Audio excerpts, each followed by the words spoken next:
नमस्कार, मी भाऊ तोरसेकर. तुम्ही बघत आहात प्रतिपक्ष. मित्रांनो, हिंदीमध्ये एक छान उक्ती आहे, लौट के बुद्धू घर को आए. किंवा हिंदी सिनेमात एक काय वक्तव्य आपण अनेकदा ऐकत असतो. घरातून रुसलेला रागावलेला एखादा मुलगा मुलगी घर सोडून जातात, तेव्हा आईला चिंता असते, पोराचं काय होईल, पोराचं काय होईल.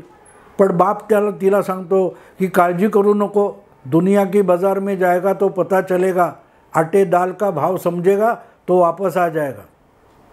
ज्या वेळेला पाय जमिनीला लागतात ना माणसाचे, तेव्हा जमीन किती गुळगुळीत आहे, खडे लागत आहेत किंवा आणखीन काय काचा पडल्या आहेत, टोचतंय, रक्त येतं आहे, हे कळायला लागतं. त्याला म्हणतात लौट के बुद्धू घर को आए. म्हणजे फार झेपावले तरी उपयोग नसतो. जमिनीशी संपर्क अगत्याचा असतो. आदित्य ठाकरे नावाचं पाखरू जे काय गेल्या 4-5 वर्षात सारखं उडतंय आणि बागडतंय, त्याचे पाय हळूहळू जमिनीला लागायला लागलेले आहेत. कारण कोवळ्या वयात दुसऱ्यांनी मशागत केलेल्या मतदारसंघात आयती आमदारकी मिळाली, आणि आमदारकी मिळाली नाही तर काही दिवसात थेट मंत्रीपद देखील भूषवलं, आणि आपण मुंबईचे जणू काय 7-12वरचे मालक होऊन गेलो. अशा थाटात हा उद्धवपुत्र वागत होता. पण काल परवा त्याचे पाय जमिनीला लागलेले दिसले, तेव्हा खूप बरं वाटलं. पाय जमिनीला लागले म्हणजे डिलाईल रोड नावाचा जो रस्ता आहे, त्या रस्त्यावरचा जुना लोअर परेलचा जो पूल आहे, तो दीर्घकाळ वाहतुकीला बंद होता. जवळजवळ 3-4 वर्ष उलटून गेली. त्याची पुनर्बांधणी चालू आहे आणि त्याची एक मार्गिका कशीबशी आत्ता वापरण्यासाठी तयार झालेली आहे. तिचं अपरात्री मध्यरात्री जाऊन आदित्य ठाकरेंनी उद्घाटन केलं, आणि अर्थातच कॅमेरे वगैरे ठरवलेले घेतलेले होते. आता उद्घाटन अपरात्री करतात हे पहिल्यांदाच बघितलं. यापूर्वी कधी कोणी कुठलंही उद्घाटन मध्यरात्री अपरात्री केलं असं झालेलं नाही. पण आदित्य ठाकरे आसमान पे उडने वाले गाणं आहे ना, ते तसं आहे. ते आपण कायम तरंगत राहू अशा भ्रमात जी माणसं असतात, त्यापैकी आदित्य ठाकरे हे एक पात्र आहे. पण असो, त्यानिमित्ताने का होईना आदित्य ठाकरे यांना लोअर परेलचा पूल हा दीर्घकाळ नागरिकांसाठी बंद आहे आणि त्यांचे हाल होत आहेत असा शोध लागला आहे. आदित्य ठाकरे यांच्या मतदारसंघातच तो पूल येतो, आणि त्या मतदारसंघातून 2019ची निवडणूक लढवली आदित्य ठाकरेंनी. त्याच्या आधीपासूनच तो पूल बंद आहे, पाडला गेला आहे, वापरासाठी धोकादायक आहे. हे आदित्य ठाकरेंनी निवडणूक लढवण्याच्या आधीपासूनचं सत्य आहे. आणि तो पाडला गेल्यामुळे दोन्हीकडचा डिलाईल रोड, नामोजोशी मार्ग ज्याला पूर्वी आम्ही म्हणायचो, आजही म्हणतो, तो वापरासाठी बंद आहे. याचा शोध अचानक आदित्य ठाकरेंना लागला. तो शोध हा पूल बंद आहे याचा लागला, की हा पूल आपल्या मतदारसंघातला आहे याचा शोध लागला. याचं संशोधन करावं लागेल मित्रांनो.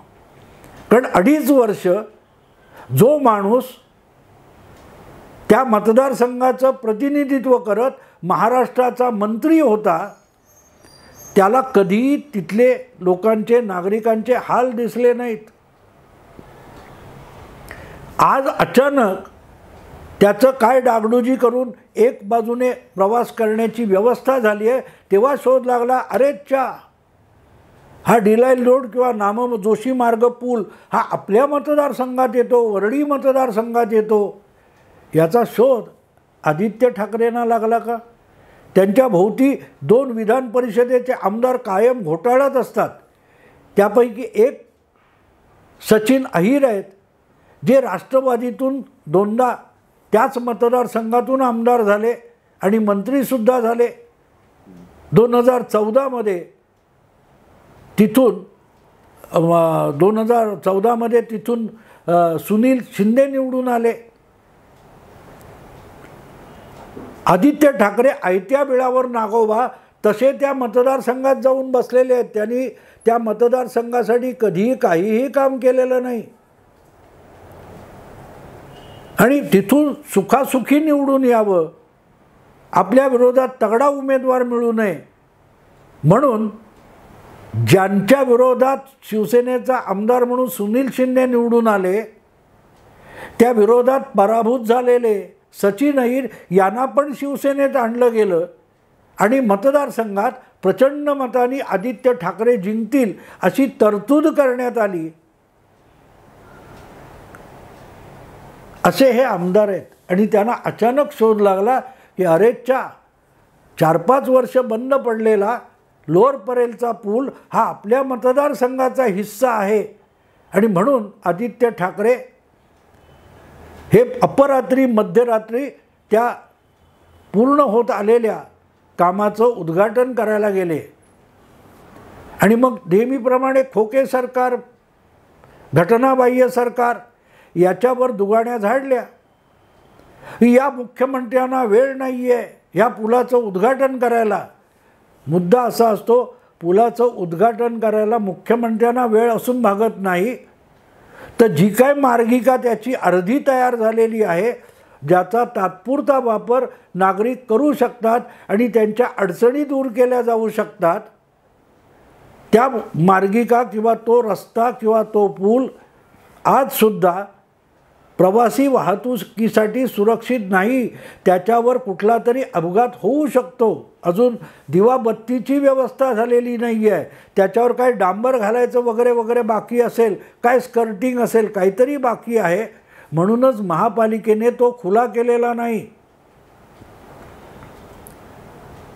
पण हे उद्घाटनाला पोहोचले कारण यांना तमाशा करायचा आहे आणि त्यापेक्षाही आत्ता कुठल्या तरी मतदारसंघातल्या कामातून लोकांचं लक्ष वेधून घ्यायचं आणि आपल्यावर जी काय वेगळ्या एका कारवाईची तलवार लटकते आहे, दिशा सलियन, सुशांत सिंग राजपूत यांच्या संशयास्पद मृत्यूमध्ये आदित्य ठाकरे यांचा हात आहे आणि त्यांना ताब्यात घेऊन त्यांची तपासणी केली पाहिजे, चौकशी केली पाहिजे अशी याचिका हायकोर्टात पडलेली आहे. त्याचा जो दणका बसलेला आहे त्यावरून लोकांचं लक्ष उडवण्यासाठी आदित्य ठाकरेंना हा तमाशा करावा लागला अपरात्री मध्यरात्री. आणि लक्षात घ्या मित्रांनो, हे जे सुशांत सिंग राजपूत, दिशा सलियन यांच्या प्रकरणातलं पिटिशन आहे त्याच्या बातम्यासुद्धा मेनस्ट्रीम मीडियामध्ये येत नाहीत. चॅनेलवर त्याची चर्चा होत नाही. छापील माध्यमामध्ये त्याच्या बातम्या येत नाहीत. हां, बातमी कुठची येते की त्या पिटिशनमध्ये आपल्याला विचारल्याशिवाय किंवा आपली बाजू ऐकल्याशिवाय कोर्टाने कुठला निर्णय घेऊ नये अशी हस्तक्षेप याचिका आदित्य ठाकरेंनी केली, एवढीच बातमी येते. पण बाकीची चर्चा ही सोशल मीडियामध्ये, यूट्यूबवर, काय त्या तुमच्या फेसबुकमध्ये वगैरे चालू आहे. पण आजकाल चॅनेल आणि छापील माध्यमं ही इतकी लोकांच्या मनातून उतरलेली आहेत की अशा बातम्या शोधायला लोक सोशल मीडियात येत असतात, यूट्यूबवर येत असतात. त्यामुळे त्यातून आदित्य ठाकरे किती अडचणीत आलेले आहेत त्याची चर्चा सोशल मीडियामध्ये जबरदस्त चालू आहे. आणि मीडिया म्हणजे मेनस्ट्रीम मीडिया, वर्तमानपत्र आणि चॅनेल यांनी कोंबड्यासारखी ही बातमी झाकून ठेवलेली असली तरी बातम्यांचा सूर्य उजाडलेला आहे.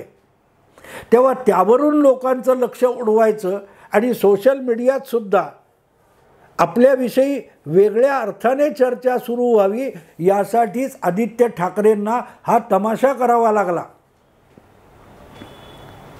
जे लोक अनधिकृत उद्घाटनासाठी झालेला तमाशा चॅनेलवर अगत्याने दाखवतात आणि आदित्य ठाकरेंनी केला म्हणून दाखवतात, त्याच माध्यमांना, त्याच चॅनेलना हायकोर्टात जी पिटिशन आहे ज्यात खुद्द आदित्य ठाकरेंनी हस्तक्षेप याचिका केलेली आहे, त्यावर 4 शब्द बोलावेसे का वाटत नाहीत, याकडे बघितलं की लक्षात येतं की लोअर परेलचा अर्धवट पूल जो आहे त्याचं उद्घाटन करण्याचा तमाशा आदित्य ठाकरेंनी का केला. कळवा मुंब्र्याची शिवसेना शाखा एक क्षुल्लक गोष्ट होती, त्याच्यासाठी उद्धव ठाकरे, आदित्य ठाकरेंचे सुपुत्र अख्खा आपला गोतावळा घेऊन तिथपर्यंत का गेले, याकडेही बघितलं तर लक्षात येईल की त्यांनी जो खिशात टाकलेला मेनस्ट्रीम मीडिया आहे, जिथे आदित्य ठाकरे आणि दिशा सलियन वगैरे विषयाच्या बातम्या दडपल्या जातात, त्याचा उपयोग राहिलेला नाही. सोशल मीडिया हाच मुख्य प्रवाह बातम्यांचा झालेला असल्यामुळे तिथे दिशा सलियन, सुशांत सिंग राजपूत आणि त्यांचा पिटिशन यावरची चर्चा धुमाकूळ घालते. त्यावरून लोकांचं लक्ष उडवायचं असेल तर सोशल मीडियामध्ये आदित्य ठाकरे यांच्या संदर्भाने काहीतरी वेगळी चर्चा सुरू झाली पाहिजे, याचा आटापिटा करणं भाग होतं. आणि त्यामुळेच सोशल मीडियावरच्या चर्चेला वेगळी दिशा देण्यासाठी हे मध्यरात्रीचं नाटक लोअर परेलच्या अर्धवट पुलावर अर्धवट आंदोलनातून रंगवण्यात आलं. मला गंमत त्याची वाटते की एवढं सगळं झाल्यानंतर आदित्य ठाकरेंनी एक खुळचट विधानसुद्धा केलेलं आहे. माझे आजोबा कुठे असतील तर त्यांना माझा अभिमान वाटेल. का अभिमान कसला वाटेल,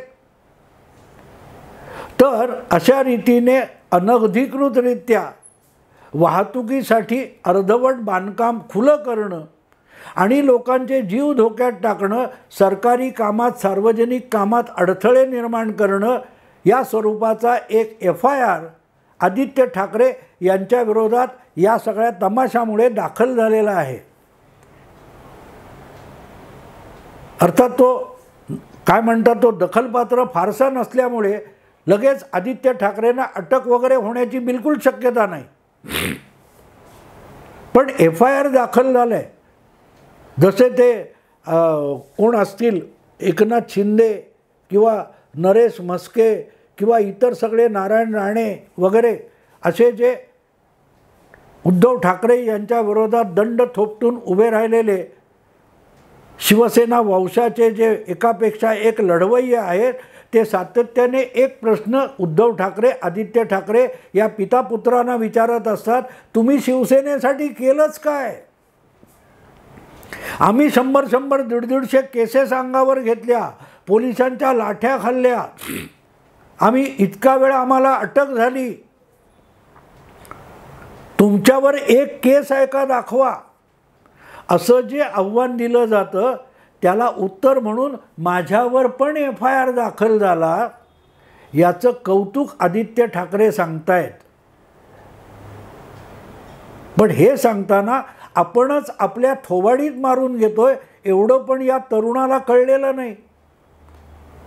मुंबईकरांच्या फायद्यासाठी, मुंबईकरांच्या अडचणीवर मात करण्यासाठी आपण हे कृत्य केलं आणि त्याच्यावर FIR दाखल झाला असेल तर आपल्या आजोबांना आपला अभिमानच वाटेल.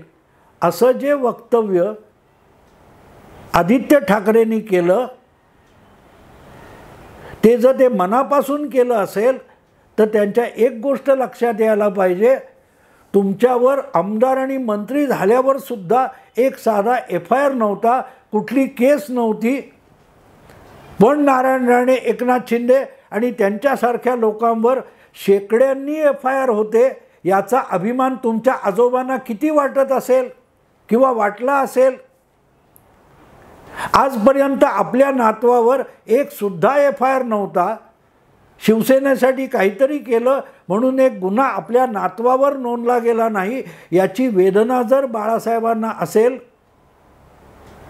आणि आता त्यातून अभिमान वाटला असेल तर तुमच्यापेक्षा शेकडो पटीने एकनाथ शिंदे, नारायण राणे यांच्याविषयी बाळासाहेबांना, तुमच्या आजोबांना अभिमान वाटत होता याची कबुली तुम्ही देऊन टाकली.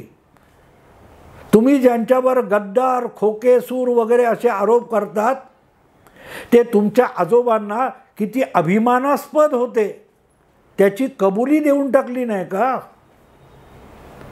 जर तुमच्यावरच्या FIRने तुमचे आजोबा समाधानी होत असतील, अभिमानी होत असतील तर मग राणे, शिंदे यांच्याविषयी तुमच्या आजोबांना किती कमालीचा अभिमान असेल आणि त्या अभिमानासमोर आपला नातू किती क्षुल्लक आहे असंच तुमच्या आजोबांना वाटेल ना.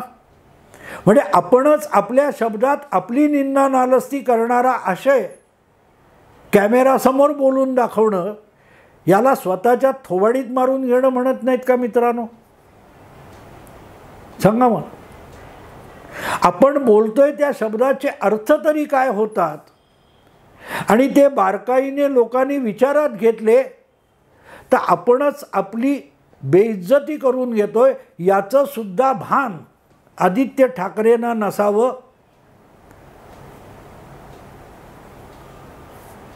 आपले आजोबा व्यंगचित्रकार होते आणि आपण स्वतःच एक व्यंग होऊन बसलोय याची सुद्धा जाणीव असं काही बडबडताना आदित्य ठाकरेंच्या डोक्यात येत नाही का?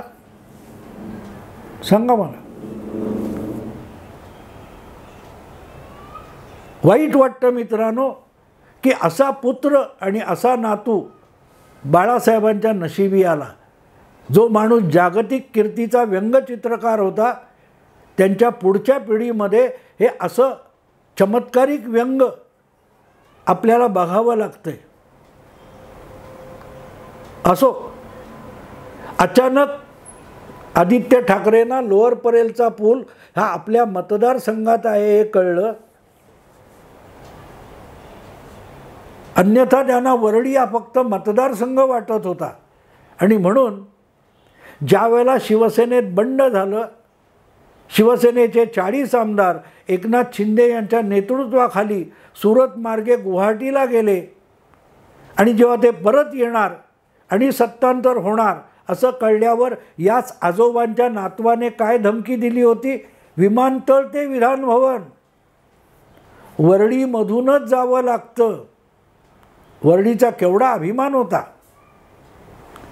1.5 वर्ष होऊन गेलं त्या गोष्टीला. एकनाथ शिंदे हे 30 जून 2022ला विमानतळावरून गाडीनेच वरळी मार्गे विधानभवनात पोचले होते, राजभवनात पोचले होते. त्यांचा शपथविधी झाला होता. तेव्हा वरळी ही त्या रस्त्यावरचं एक ठिकाण आहे एवढंच आदित्य ठाकरेंना माहिती होतं. तेव्हा त्यांना त्याच वरळी मतदारसंघाचे आपण आमदार आणि त्याच मतदारसंघात लोअर परेलचा पूल येतो आणि तिथल्या असंख्य आमदारांना त्या पुलाअभावी त्रास होतोय याचं भान नव्हतं. पूल आणि रस्ते हे फक्त सत्तेकडे जाणाऱ्या मार्गावर असतात आणि तिथे आपण नागोबासारखे बसलोय हे सांगताना वरळी आठवत होती.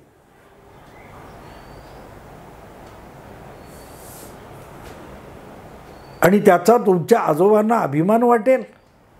कशासाठी वाटेल? मुंबई मराठी माणसाची बाळासाहेबांनीच ठेवली हे सत्य आहे. पण त्या मराठी माणसांच्या कुठल्या कुठल्या पार्ट्यांमध्ये तुम्ही जाता?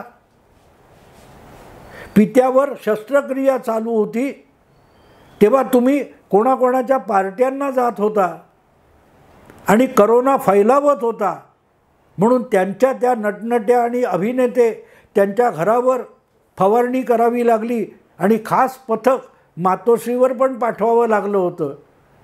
पिता आपल्याला उद्या काय होईल, मणक्याचं ऑपरेशन आहे म्हणून चिंताक्रांत होता आणि सुपुत्र अभिनेत्यांबरोबर कलावंतांबरोबर पार्ट्या झोडत होत्या, तेव्हा आजोबांना दुःख झालं असेल की अभिमान वाटला असेल? बाळासाहेबांना अभिमान वाटला असेल अशा नातवाचा, की जो बापावर शस्त्रक्रिया चालू असताना पार्ट्या झोडत फिरतोय. आजोबांना अभिमान वाटायचा असेल तर थोडा प्रामाणिकपणा पण असावा लागतो. जबाबदारी उचलायला आणि जबाबदारी झिडकारायला तुम्ही पुढे असता. आजोबा जबाबदारी उचलायला पुढे असायचे. तेव्हा तुम्ही आजोबाचे पांग फेडले असं म्हणता येणार नाही. हे सगळं तमाशा आणि नौटंकी याची लाज वाटत असेल तुमच्या आजोबांना. राज ठाकरेंनी एकदा ट्विट केलं होतं, आठवतं? बाळासाहेबांचं ते वक्तव्य की पैसा येतो जातो, सत्ता येते जाते, पण एकदा नाव गेलं, नावाला काळीमा फासला गेला की नाव मिळवता येत नाही. नाव जपायला पाहिजे. आदित्य ठाकरे असोत, उद्धव ठाकरे असोत, यांनी ठाकरे या आडनावाला अभिमान वाटावा असं नेमकं काय केलं याचं संशोधन करायची वेळ आता आलेली आहे. आणि तेच आदित्य ठाकरे म्हणतात की माझ्यावर FIR दाखल झाला तर मला अभिमान वाटेल, माझ्या आजोबांना अभिमान वाटला असेल. अरे आजोबा, नातू म्हणून खेळलात पण आजोबा समजू शकले नाहीत. नातं रक्ताचं आहे, पण रक्तातले गुण कुठे आहेत? म्हणून म्हटलं की लौट के बुद्धू घर को आहे. लौट के, परत एकदा आजोबाची आठवण आली. परत एकदा लोअर परेल आपल्या मतदारसंघात आहे एवढं कळलं, म्हणजेच लौट के बुद्धू घर के आहे. पाय जमिनीला लागू लागलेत, पण तरीही ते पाय स्थिरावत नाहीत, ही सुद्धा वस्तुस्थिती आहे. मित्रांनो, आता इथेच थांबतो. आवडलं लाईक करा, शेअर करा, सबस्क्राईब करा. नमस्कार.